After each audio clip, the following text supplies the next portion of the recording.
Good evening and welcome back to Leader's Edge. This is season 3, episode 6, part 2. And you're wondering what was part 1? We talk about 7 ways to connect with everyone, and part 1 talks about the first 3. No less than Miss Sheryl Roush, who's our special guest for tonight. She is the CEO of Sparkle Presentations in the US. In part 1, we learn about linguistic, mathematical, and visual. And I cannot wait to hear the other four to complete our skill set for presentations. Take it away, Miss Sheryl Roush.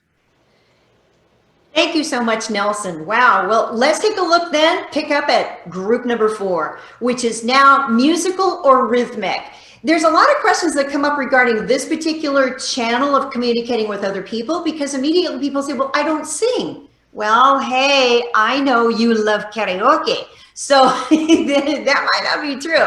So here's the gift of this person who is listening. Their preferred modality or channel, if you will, of listening is more musical. They're listening for rhymes and rhythm, maybe the cadence, the vocal variety with which we speak, or that the presenter is, or that the leader. So for instance, Nelson, you had asked in part 1 about storytelling. Well, what's the gift between the storytelling? Is it the actual story? No, it's the delivery. That's where this kicks in. The group that is musical in nature uses music often as a frame of reference. So for instance, in one of my keynote presentations, when I'm talking about, matter of fact, I trademarked my own title. It's called Sparkletude, which is having a sparkling attitude in everything that we do. Then there's a part where I open up and I'm singing a little bit of a snippet. And I've followed Olivia Newton-John. I've spoken on programs with Marie Osmond, where I sang that day on the program that they didn't.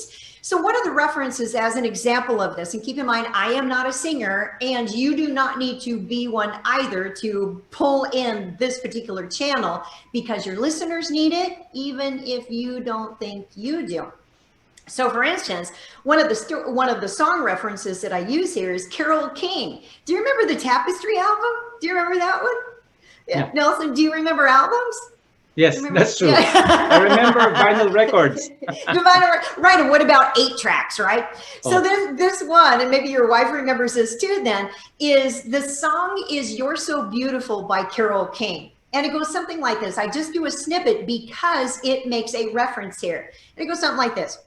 You've got to get up every morning with a smile on your face and show the world how the love in your heart. People gonna treat you better. You're gonna find, yes, you will. You're as beautiful as you feel. Clap, clap, clap. Okay, so anyway, here's the point in that. My tip is to use music as in that type of segment to bring a point home. Don't just do something because it's fun or because it's your talent. It's got to have a purpose in your presentation. After I do that, because my point in singing is determine what it is that you wake up to in the morning. If it's the alarm clock and it goes out and it goes, or beep, beep, beep, that's just not inspiring to wake up, especially if I'm talking about attitude boosting. And so people get the idea, because the point is choose what it is that you wake up to in the morning. It sets the pace for the rest of your day. Now, that I'm not a singer, that is for the musical listeners in an audience. Now, it could be a sing, hum, tap, whistle, tap, rap, whatever that it is. Poetry falls into this category too. So link it to help people understand between the music, the rhythm, and the cadence. So here's how we can apply this in our speaking, in our presentations, in leading meetings across the board. You could even do this with your kids, is to make a reference to something musical on that. It's the cadence with which we speak, the pacing, the pausing. Do we speak fast? Do we speak loud? Do we speak soft? Do we speak slowly? Do we put pauses in between our sentences so that people can understand? And especially in the Southeast, if you would please, after you say it in Tagalog, please pause and say it in English. Put a pause between the two, or vice versa, or any language. Please put a pause. The pause enables the reader to take a breath, or the listener to take a breath. It's like, okay. It helps them to assimilate the information. So these are ways that you can bring music even into a speaking presentation. So let's take a look then. Let's go from musical directly into our fifth group then, our kinesthetic. Because this person learns best by doing any type of hands-on activity, physical activities. The photograph here is my fellow accredited speaker, Sheryl Roush, also out of New York. She is a jazz dancer on Broadway in New York City. That's her. So what she teaches for speakers is how to be fully engaged with your body. So for instance, Nelson is standing during his presentations. I am seated just for this particular virtual situation, but in Saturday night's presentation for Los Angeles, I was standing and in a different area of my virtual stages. So by using your body, if you have any nervousness, which by the way, that's another great benefit of joining Toastmasters, is to get those butterflies to fly in formation to work with you. And how do you use that adrenaline to create excitement and passion, conviction for what your topic is? This group of listeners needs to be doing something, some type of movement. So for instance, here's what we can do is put your hand up to the right over to your virtual edge, take your other hand over to the virtual edge, and now you push them out. We're giving high fives. Yay! So that's a fun one to do in online sessions is high five everybody. Happy New Year, high five. So that is a form of movement even during a presentation. When you have handouts, then this group needs to be taking notes. They love it when there's a handout for your presentation.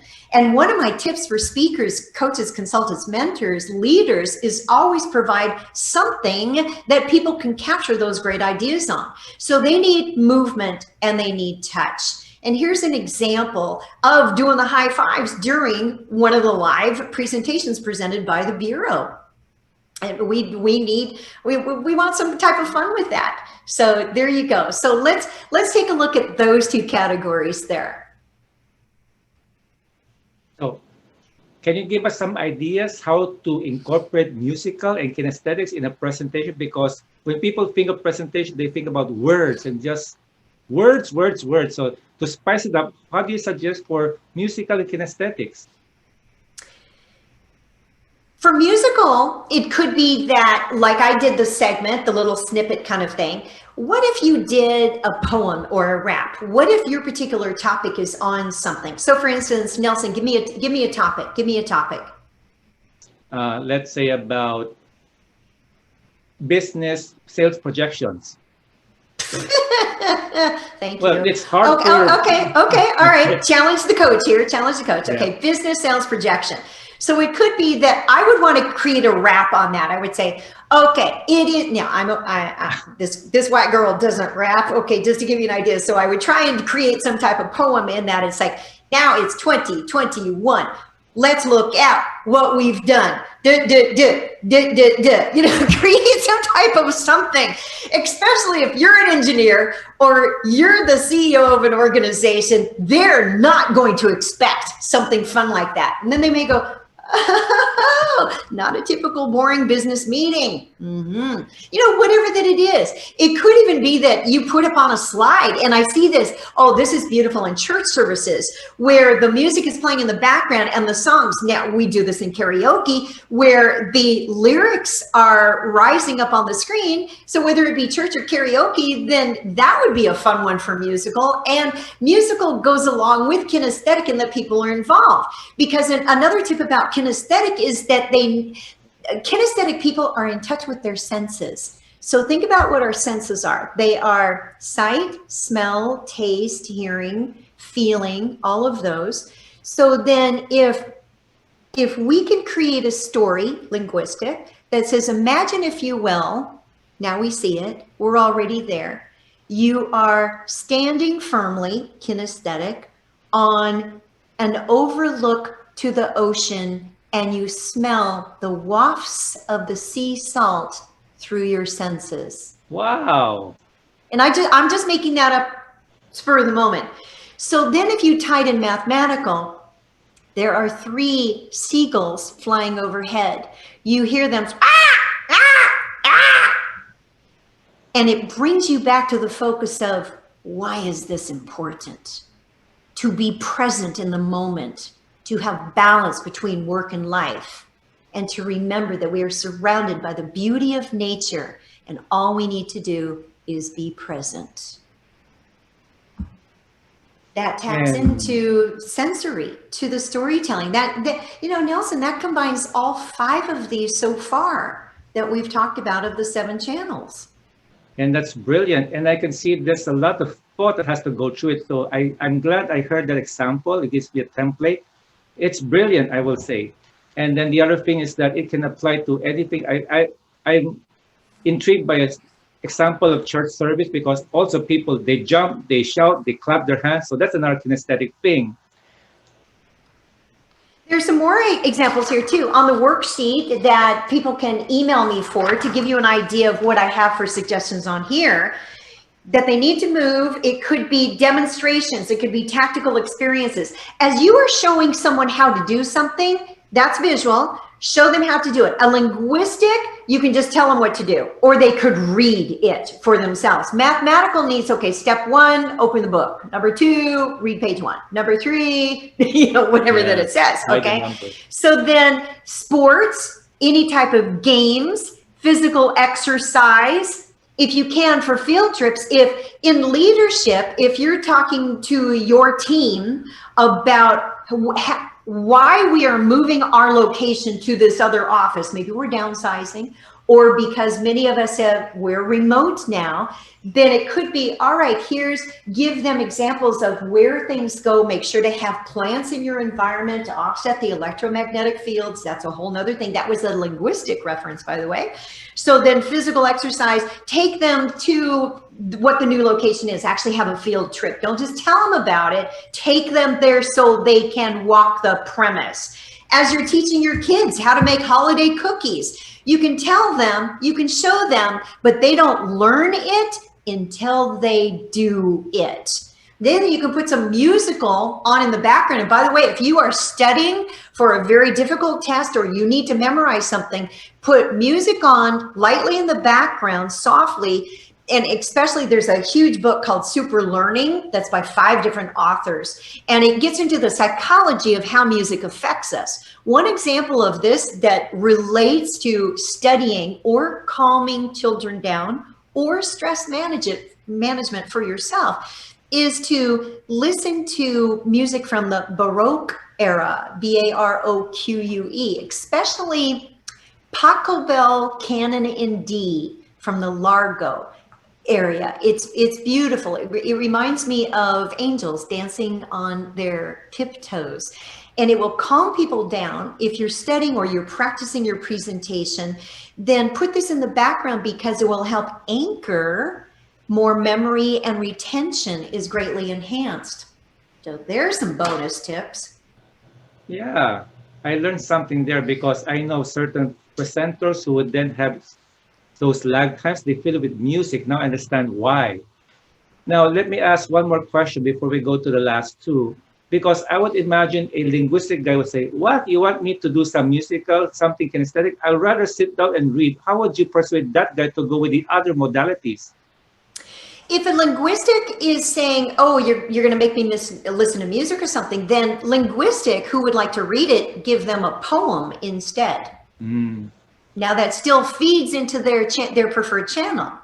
Yeah. So we are a combination of at least these first 5.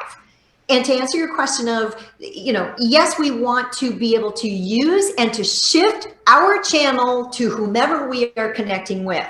So as an overview, we need to use each of these in every presentation, because in our listening group, there are each of these listening styles, these listening modalities, these channels that they're listening to. So we need to hit each of these channels, even if it's not our own. We need to mindfully include things in any presentation that we're giving. Online, in-person, hybrid, job interviews, networking, public speaking, parenting, anything across the board.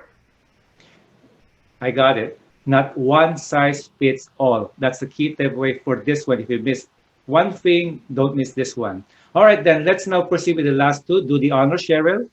Oh, yes, thank you. Group number 6 is interpersonal. Barbara Streisand wrote your song. So for instance, people who need people, that's your song. So again, that's another reference of how easy it could be to implement those ideas.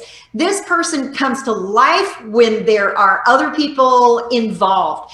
Everything for the interpersonal is based on relationship. What I notice that they often arrive early, they participate, they give it all because they're people, and they'll stay late.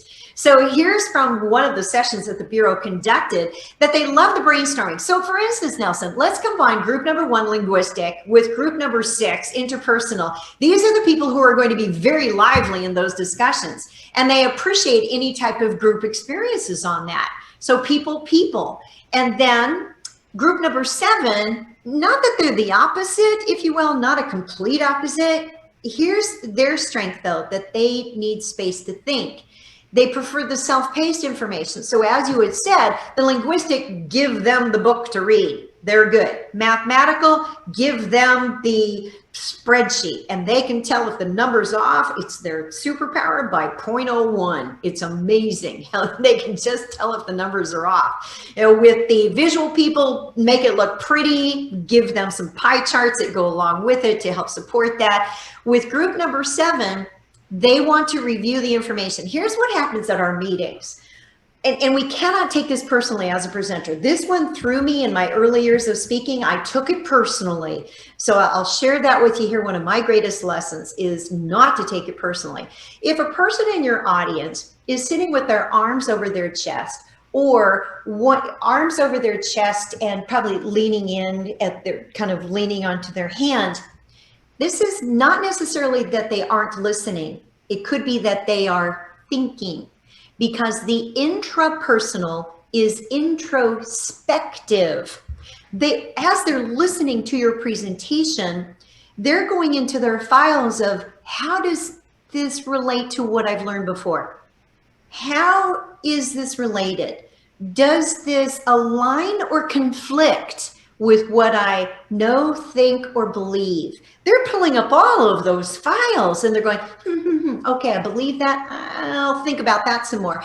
If this is your boss, your supervisor, your spouse, and they say, I'll get back to you, chances are they're introspective. If they say, I need to think about this a bit, give them time to think about this. They just told you their code. They told you what their channel is. So this is great. So for instance, that Nelson, that you comment to your wife, honey, let me think about this. Let me see if there's any other considerations before we make this decision together as a couple. Okay, so the code to your wife is, let me think about this. Nelson, you would be wise to say, give me an hour. Otherwise, we follow you around. It's like, okay, did you think about it? What's your answer now? What's your decision? Tell me an hour. Now it's like, okay, there's a parameter on it. Okay, you can think about it for an hour, but guess what? We're going to be back there in 1 hour. It's like, okay, honey, it's been 1 hour. What do you think about this? And then, so words that an introspective might use is, I think, I believe. Phrases that I'm not certain or give me more time. Their gift is that after the meeting is over, they have a list of questions and concerns that are valid and must be explored. Example, my mother, high interpersonal. She could show up at a party, know everyone in the room, 200, 300 people. She would know them by name. She would have their business card, or she would know something about them and could tell you about them 3, 4, 5 years later. That's my mom's gift. Highly interpersonal, linguistic, and visual. So she would remember that. My father couldn't remember people's names for anything. He would have just met you, would have forgotten, and that you might have been the only person he met. Now, I'm not saying that to be critical. it was an observation, and he knew it. He says, oh, I just don't remember, da, da, da, whatever. However, my father, linguistic, incredible storyteller, kinesthetic, where he would need to feel it, and he would bring his feelings into. So he would go outside into our garden and he would think about things. Maybe, well, here's a case in point. Mother was planning for her 75th birthday an Alaskan cruise for the entire family. We're talking the whole family. Okay, so she's ready to pack. My mother, this is not until months away. Mother is ready to pack. She knows exactly what she's taking. She knows what activities that she wants to do in every port of call, what she wants to see when she gets off the ship. And dad is thinking, okay.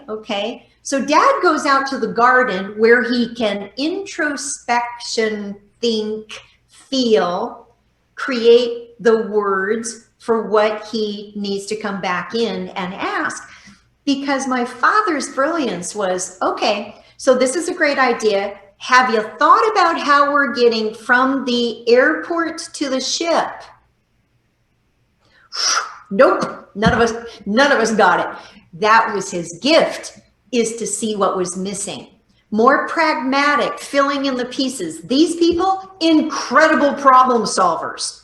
Now, and personality style wise, you might think a person like that is more critical or more negative. No, they're practical, they're realistic. We need the thinkers in our group because of the value that they bring back for the rest of us who would have zoomed right through it. That it's like, okay, have you thought about this? So if this person, if the intrapersonal is linguistic, leave them alone with the book. They're good. They may be musical because they like listening to music in the background while they're thinking. And again, we can be any and all of these 7 different groups, Nelson. So this is the gift. And how it might show up is that when a person is sitting there, that give them the manual. Kinesthetic, let them fill in the book. If they need coaching or mentoring, be available for them. Otherwise, have silence in the room while they are doing their project. So we are typically more than one of these. That's great. Now, I just wonder, is it parallel to the introvert and the extrovert, number 6 and 7? Oh, that's interesting. Thank you. So introvert may be going under the introspective, group number 7. Extrovert may be going under group number 6, the high interpersonal. Between those two, there's also the ambivert. That would be a whole nother topic because I'm more of an ambivert, where I will be quiet, I will observe. Then I will create, and for instance, in preparing presentations, I do not listen to music while I'm creating because I want to hear my inner voice. That's high introspective. I hear the words, that's linguistic. I see the visuals, that's group number 3. I realize that group number 2, I must include facts, statistics, numbers, and details, especially related to the topic. Musical, for me, happens more in the moment when I'm paying attention to my own cadence. The kinesthetic, always provide a handout or a worksheet and pulling it together then. That's fantastic, because then we can do that blend even in a virtual setting, because we can always bring people a PDF copy of the handout and do some musical, some group activities, even within breakout rooms and that. So that's I'm learning a lot from you. That's a great skill set to have. And I just have one more question. If, let's say, the code words of an intrapersonal person is, I'll think about it, there's the mental filter, there's the reflection. What will be the code words of the interpersonal? Let's go for it. Will it be something like that? Oh, boy, that's great. So interpersonal would probably be like we, us, our. A leader might say, how does that affect our team? Or how will people feel as a result of that? So that's a kinesthetic introspective that then becomes interpersonal in projecting. So for instance, like the ambiverts like me, then we observe, then we are very grounded in how we present what the ideas are. We also need to have balance in this, by the way. This is a critical factor of this. So for instance, as leaders, speakers, consultants, trainers, that we go introspective to create our material, then we are very interpersonal when we are actually presenting the program. After this session, I will go back to introspective so that I have balance. I will review the segments in my mind where I could have edited or how could I have improved. And I think that this is a trademark of any person who pursues their profession, that we do need to have that balance in our life. So I think we need to be both, and we need to find the balance of them. The quality of a master trainer like you. Thank you very much. Now that I believe, is there anything else you'd like to present? I think we've covered all 7. Thank you. Let me provide for you a couple of tips. Yeah. So for instance, one-on-one, when we are coaching, mentoring, having conversations with someone else, our loved one, a coworker, a colleague, one-on-one, communicate on their channels. That's why we need to really pay attention and listen. For a group, we need to incorporate each of the 7 different modalities, each different one. So as Stephen Covey also said in 7 Habits of Highly Effective People, to seek first to understand, then to be understood. And I can see the value of this, because it's not just as you fulfill your promise, this can be also in the personal world aside from the professional, because I'm already thinking, how will I understand my wife or my kids? And I think, as a mom, each kid may have his or her own modality. So it's not like I treat all of you the same. No, it doesn't work that way. So that's a valuable tip as well. So adjust, you also become empathetic. That's quite a challenge, but it's going to be worthwhile. Thank you very much, Sheryl. Would you like to give any parting words before we conclude part 2? Well, tell you what, I would love to provide anyone who emails me, if you would like this worksheet that I have been referencing. 30 years of my own research went into creating what looks like a very simple worksheet. And here's how I suggest using it, and then I will provide you my email address. So as we've looked at, both in part 1 and part 2, the 7 different kinds of SMART, or channels, or multiple intelligences, the modalities. Down the left-hand column, you'll see each of these 7 being linguistic, that needs words, math, logical, scientific, needs numbers and facts, visuals, spatial, they need to see it, musical, whether it be with the rhythm, the cadence, the vocal variety with which you speak, the kinesthetic, tapped into their senses, their feelings, need to have activities to do. Interpersonal, people, they need interaction, and the intrapersonal being the thinkers or the introspective. In the middle column then, how I suggest using this is to either circle with your pen or to use as a highlighter for that particular next presentation. So at the top of this worksheet, you might consider putting who is that presentation to, what meeting is it that you are leading, and what the date is. If you have a title for that particular session, you might consider putting that on this, and keep it with whatever your meeting notes are. Then with your highlighter or pen, in the middle column, you go through and you circle or you highlight those ideas that you have that would be ideal for that particular presentation. Keeping in mind, you don't need to do each one of these, but you do need to have something in each of the 7 areas of these, or else you might be missing out on an authentic connection and building rapport with other people. In the far right-hand column, then, for the blank lines, are what specific ideas do you have regarding that idea linked over to that modality? So Nelson, here's my contact information, and please, I do hope that people reach out to me regarding on LinkedIn, connect with. Here's my contact information, and I do look forward to our viewers connecting with me on LinkedIn. Please let me know that you did attend this episode, and email me for the worksheet at Sheryl@SherylRoush.com with this subject line, so that I know that you are asking specifically for the secrets worksheet. And it has been my privilege and honor to serve you with these segments.